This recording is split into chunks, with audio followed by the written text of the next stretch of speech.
অনাকাংক্ষিত ঘটনা সংঘটিত হৈছে আৰু তাৰ কাৰণে আমি জিলা প্ৰশাসনক কৈছিলোঁ যে কঠোৰৰ পৰা কঠোৰতম ব্যৱস্থা গ্ৰহণ কৰিব লাগে, কঠোৰৰ পৰা কঠোৰতম ব্যৱস্থা গ্ৰহণ কৰিব লাগে। কাৰণ তাত জিলা আয়ুক্ত যি ধুবুৰী টাউনত, জিলা আয়ুক্তগৰাকী ধুবুৰী টাউনত থাকে, SP গৰাকী ধুবুৰী টাউনত থাকে। গতিকে মই ভাবোঁ যে ল এণ্ড অৰ্ডাৰ চিটুৱেশ্যনটো কেনেকৈ বেয়াৰ ফালে গতি কৰে, এইটোহে প্ৰশ্ন আচলতে আমাৰ হয়। আৰু গতিকে এই ঘটনাটোক সেইকাৰণে মই তীব্ৰভাৱে নিন্দা কৰিছোঁ। মুখ্যমন্ত্ৰী ডাঙৰীয়া আজি গৈছে, ভাল কথা। মই বিচাৰোঁ যে এনেকুৱা ঘটনা য'ত সাম্প্ৰদায়িক কথা বতৰাবিলাক থাকে, মই ভাবোঁ যে ৰাজ্যখনৰ মুখ্যমন্ত্ৰী যোৱাটো উচিত। যাই পেলাই দুয়োপক্ষৰ যি দুটা পক্ষৰ কথা হৈ আছে, দুয়োপক্ষৰ মানুহক লৈ আলাপ আলোচনাৰ জৰিয়তে সমস্যাটোৰ সমাধানটো কৰাৰ দৰকাৰ। আৰু যোনে অপৰাধ কৰিছে, যোনে অপৰাধী, তাৰ বিৰুদ্ধে কঠোৰৰ পৰা কঠোৰতম ব্যৱস্থা গ্ৰহণ কৰক, আমাৰ আমচুৰ সহযোগিতা থাকিব।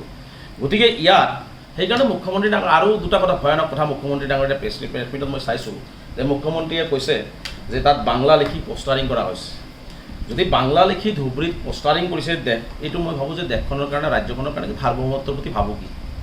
গতিকে এই ঘটনাটোক লগতে এই লৈ যিটো ধৰণে সজাই বা বঙাইগাঁৱতো মছজিদত এনেকুৱা ধৰণৰ অনুৰূপ এটা ঘটনা সংঘটিত হৈছে। গতিকে এইবিলাক আচলতে গৰিহণাৰ যোগ্য। মই ভাবোঁ যে মুখ্যমন্ত্ৰী ডাঙৰীয়াই, আৰু যিহেতু তাতে পোষ্টাৰিং হৈছে, আমাৰ ৰাজ্যখনত যিহেতু বৰ্ডাৰ এৰিয়া বাংলাদেশ হয়, গতিকে আমাৰ ইয়াত আহি কোনে পোষ্টাৰিং কৰিলে, আৰু মানে য'ত জিলা আয়ুক্ত SP গৰাকী সেই টাউনত থাকে, সেই পোষ্টাৰিং কৰাৰ বিষয়টো পুলিচে গম নাপালে। গতিকে মই ভাবোঁ যে অসম পুলিচৰ মানে যে তেওঁলোকৰ যি তদন্ত হ'ব, সেই তদন্ত কি হ'ব এইটো আমি আশা কৰিব নোৱাৰোঁ। গতিকে মই মুখ্যমন্ত্ৰী ডাঙৰীয়াক কৈছোঁ যে ঈদৰ পিছদিনাখনৰ পৰা যিখিনি ঘটনা সংঘটিত হৈছে, সম্পূৰ্ণ এটা CBI ইনকুৱাৰী দিয়া হওক। CBI ইনকুৱাৰী দি যোন জড়িত হৈ আছে, সি যি ধৰ্মৰেই নহওক কিয়, তাক আইনৰ কাঠগড়াত থিয় কৰাই আইনীভাৱে কঠোৰৰ পৰা কঠোৰতম শাস্তি বিহাৰ দাবী উত্থাপন কৰিছোঁ। আৰু মই বিশেষকৈ ধুবুৰীবাসী ৰাইজকো আহ্বান জনাইছোঁ যে হিন্দু, মুছলিম, জৈন, খ্ৰীষ্টান এইবিলাক কথা নাই। যিসকলে বেলেগ নিজৰ ধৰ্মক বাদ দি বেলেগ ধৰ্মক ঘিণ কৰে বা বেলেগ ধৰ্মৰ প্ৰতি এনেকুৱা অশ্লীল মন্তব্য বা এনেকুৱা ধৰণৰ কুকৰ্মবিলাক কৰে, মই ভাবোঁ যে তাত সকলোৱে ওলাই আহি সেই অপৰাধীসকলৰ বিৰুদ্ধে মাৰবান্ধি থিয় হ'ব লাগে। আৰু অপৰাধীসকলৰ বিৰুদ্ধে যেতিয়ালৈকে আমি মাৰবান্ধি থিয় হ'ব নোৱাৰিম, অপৰাধী এনেকুৱা ধৰণৰ অপৰাধ কৰি যাবই।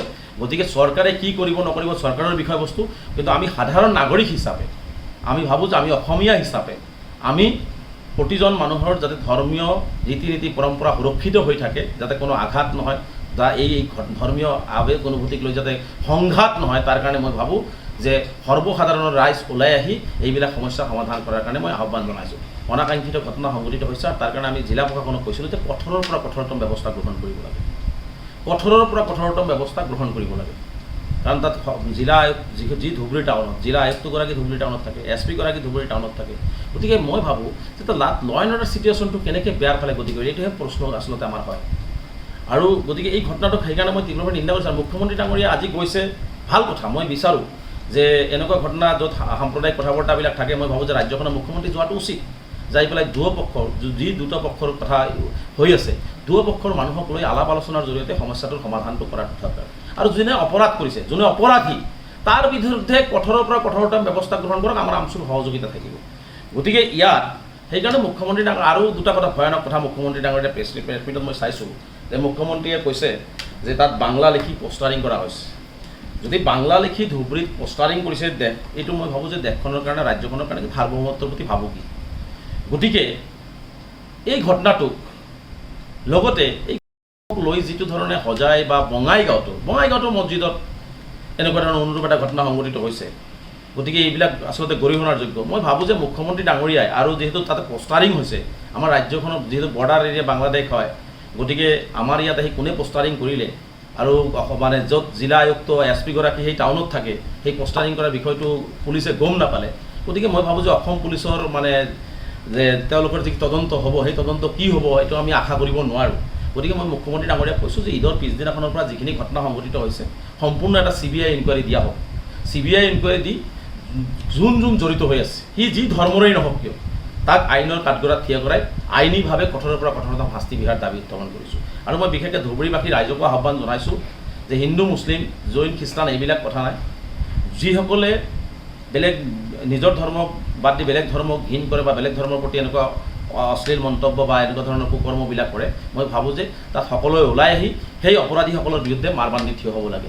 আৰু অপৰাধীসকলৰ বিৰুদ্ধে যেতিয়ালৈকে আমি মাৰবান্ধি থিয় হ'ব নোৱাৰিম, অপৰাধী এনেকুৱা ধৰণৰ অপৰাধ কৰি যাবই। গতিকে চৰকাৰে কি কৰিব নকৰিব চৰকাৰৰ বিষয়বস্তু, কিন্তু আমি সাধাৰণ নাগৰিক হিচাপে আমি ভাবোঁ যে আমি অসমীয়া হিচাপে আমি প্ৰতিজন মানুহৰ যাতে ধৰ্মীয় ৰীতি নীতি পৰম্পৰা সুৰক্ষিত হৈ থাকে, যাতে কোনো আঘাত নহয় বা এই ধৰ্মীয় আৱেগ অনুভূতিক লৈ যাতে সংঘাত নহয়, তাৰ কাৰণে মই ভাবোঁ যে সৰ্বসাধাৰণৰ ৰাইজ ওলাই আহি এইবিলাক সমস্যা সমাধান কৰাৰ কাৰণে মই আহ্বান জনাইছোঁ।